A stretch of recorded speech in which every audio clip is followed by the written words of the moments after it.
Rasulullah bertanya, siapa wanita yang paling bagus? Wanita yang paling bagus. Wanita yang paling bagus tuh kayak apa? Kalau bahasa kita, wanita yang paling cantik itu kayak gimana sih? Para sahabat Nabi bingung menjawab. Ada yang ngomong mungkin dalam hatinya berkata, mungkin sholatnya ya, mungkin puasanya, mungkin semuanya pakai mungkin. Pada bingung, pada noleh ke sana kemari, tidak bisa menjawab wanita yang paling mulia itu seperti apa. Sayyidina Ali juga tidak bisa menjawab. Semuanya pulang ke rumah masing-masing. Sampai di rumah Sayyidat Fatimah Zahra, seperti kebiasaannya wanita solehah, kalau suaminya datang yang ditanya adalah dapat ilmu apa, bukan dapat duit berapa. Sayyidat Fatimah Zahra bertanya, wahai suamiku, apa yang kau dapat dari ayahanda? Apa yang kau dapat hari ini dari Rasulullah? Lah, ini kalimat yang harus dibiasakan oleh para istri tuh. Bang, dapat ilmu apa? Kan begitu. Sayyidina Ali menjawab, kami dapat banyak, cuman kami juga dapat pertanyaan yang kami semua tidak bisa menjawab. Pertanyaan apa? Wanita yang paling mulia itu seperti apa? Wanita yang mulia itu seperti apa? Dijawab oleh Siti Fatimah Zahra, aku yang punya jawabannya. Apa? Dibisikkanlah di telinga Sayyidina Ali. Seketika itu wajah Sayyidina Ali berbinar-binar senang, wajahnya berseri-seri, mata berbinar-binar. Aku menemukan jawaban. Pasti aku nanti bakal dibanggakan oleh Rasulullah karena sudah punya jawaban. Di esok harinya ketemu lagi dengan Rasulullah. Siapa yang sudah punya jawaban? Para sahabat Nabi masih bingung. Tiba-tiba Sayyidina Ali berkata, kami punya jawaban ya Rasulullah. Siapa wanita yang paling bagus? Dijawab, wanita paling bagus adalah yang tidak pernah melihat laki-laki dan tidak pernah dilihat laki-laki. Rasulullah paham siapa yang ngasih tahu. Siapa yang ngasih tahu? Sayyidina Ali malu. Yang ngasih tahu tentu orang yang paling dekat denganmu ya Rasulullah. Sayyidat Fatimah Zahra yang membisikkan bahwasanya wanita mulia adalah yang tidak pernah melihat laki-laki dan yang tidak pernah dilihat laki-laki. Maknanya apa? Bukan tidak melihat seperti ini, maknanya apa? Kalau dilihat laki-laki nggak senang. Dan kalau ada laki-laki tidak penasaran, siapa itu? Oh, hidungnya, bukan itu rendah. Dan wanita mulia adalah di saat dilihat laki-laki itu merasa tidak nyaman, bukan malah goyang pinggulnya yang dientahkannya. Ini wanita-wanita rendah, malu kalau dilihat. Kalau merasa ada laki-laki memperhatikan, merasa risih. Itu iman di dalam hatinya, itu kemuliaan, itu wanita mulia. Itu maksudnya, bukan lalu menutup, tak boleh dilihat, aku harus kamar saja. Bukan, keluar dengan cara yang wajar, dengan mahram, dengan kelombongan wanita, dan danannya tidak pamer, yang sederhana. Akan tapi lihat, di saat diperhatikan laki-laki merasa risih hatinya. Kalau semua yang ada di tempat ini merasa seperti itu, itulah pecinta Sayyidat Fatimah yang sesungguhnya. Sekarang rusak zaman, wanita keluar semuanya pengen pamer apa yang ia miliki. Sudah begitu ngaku, aku pengikut Rasulullah, aku sering hadir marhabanan maulid Nabi, ribuan manusia yang datang, aku insya Allah dapat syafaatnya Rasulullah. Tapi nggak nyambung dengan Sayyidat Fatimah Zahra. Jadi kita harus berusaha untuk menjadikan diri para wanita-wanita ini merasa tidak nyaman, tidak senang kalau tubuhnya diperhatikan oleh kaum pria. Ini iman, itu kemuliaan. Jadi tidak nyaman, dan itu ada sifat-sifat semacam ini. Ada merasa risih, ada yang masya Allah kalau sudah diperhatikan merasa, waduh, wajahnya mulai putih, kuning, hijau tuh.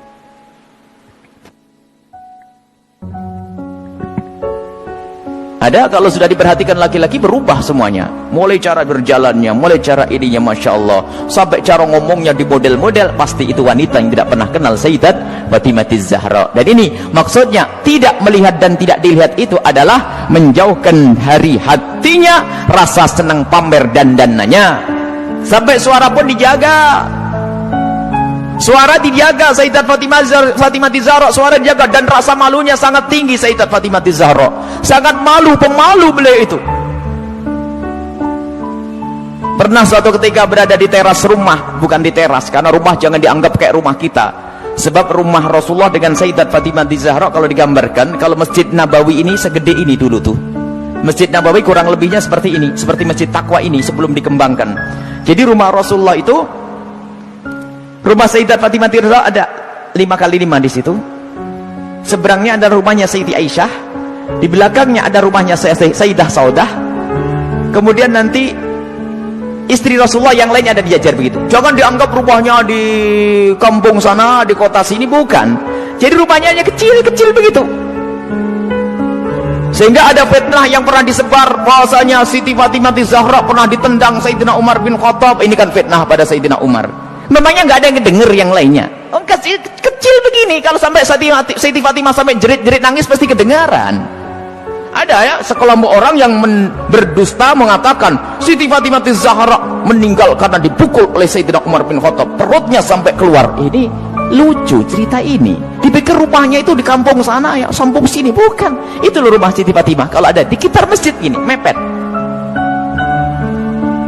5x5, 4x3, rumahnya itu rumah dipikir rumah kayak apa begitu, bukan. Jadi rumah Rasulullah dan semua keluarganya itu kalau dikumpulkan hanya 200 meter. Allah. Dan sangat sederhana. Lah itulah, suatu ketika Sayyidat Fatimah Zahra berada di depan kamar, di depan rumah bersama Asma binti Umais. Asma binti Umais itu adalah bekas istrinya Ja'far At-Tayyar.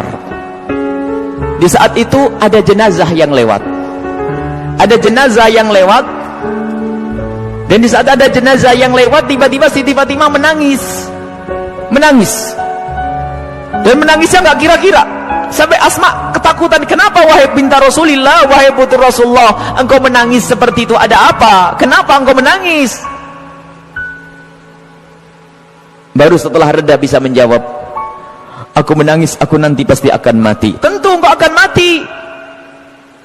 mati. Bukan masalah kematian, tetapi aku tidak ingin nanti seperti itu. Kenapa dia? Lihat, semua orang yang meninggal akan diperlakukan seperti itu, dibungkus dengan kain kafan, lalu diangkat di kepalanya manusia, lekuk-lekuk tubuhnya terlihat. Alangkah malunya aku nanti jika aku mati, lalu diangkat di atas kepala manusia, lalu lekuk-lekuk tubuhku terlihat. Oh, mikir lekuk tubuhnya. Subhanallah. Setelah mati itu yang digambarkan, bukan waktu hidup. Ini ngaku pecinta Fatimah Zahra, ngaku pecinta Sayyidat Fatimah Zahra, tidak pernah merasa risih lekuk tubuhnya dilihat orang. Jadi Siti Fatimah Zahra itu merasa malu kalau nanti dilihat setelah meninggal. Lalu Asma bercerita, wahai Fatimah, waktu aku di Habasyah, aku melihat ada orang itu, kalau ada orang meninggal itu dibuatkan satu kotak, kemudian mayat dimasukkan ke dalam kotak, kemudian ditutup pelepah korma sehingga tidak kelihatan itu. Kalau bahasa kita keranda. Mendengar jawaban seperti itu, Sayyidat Fatimah Zahra sangat senang dan menyambut dengan kegembiraan. Asma, aku berwasiat, kalau aku mati nanti tolong dibuatkan aku seperti itu. Dan akhirnya setelah Sayyidat Fatimah Zahra meninggal, Asma sendiri yang membuat untuk Sayyidat Fatimah Zahra. Dan inilah di dalam sejarah disebutkan bahwa pertama kali orang pakai keranda di dalam Islam adalah Sayyidat Fatimah Zahra. Bukan masalah pertamanya, tapi kita harus tahu maksudnya apa. Ini loh yang penting. Maksudnya adalah menjaga kehormatan. Padahal juga nggak apa-apa orang mati kelihatan auratnya pun tidak dosa. Orang meninggal tidak ditanya lagi oleh Allah. Akan tapi rasa malunya Sayyidat Fatimah Zahra sampai menghantarkan beliau untuk berwasiat kalau meninggal nanti agar dibuatkan yang demikian ini. Dan termasuk wasiat yang lainnya apa? Agar dikubur di malam hari. Tidak ingin, masih ingin, takut kalau dilihat oleh orang. Inilah Sayyidat Fatimah Zahra.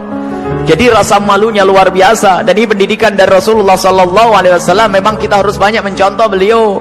Rasa malu ini mahal. Kalau sudah malu ini dicabut dari seseorang, maka semuanya akan dilakukan dari keharaman. Rasa malu ini kemuliaan, malu yang sesungguhnya, malu kepada Allah, malu kita melakukan kemaksiatan. Dan malunya seorang wanita itu adalah kemuliaan. Siti Fatimah adalah suri toladannya.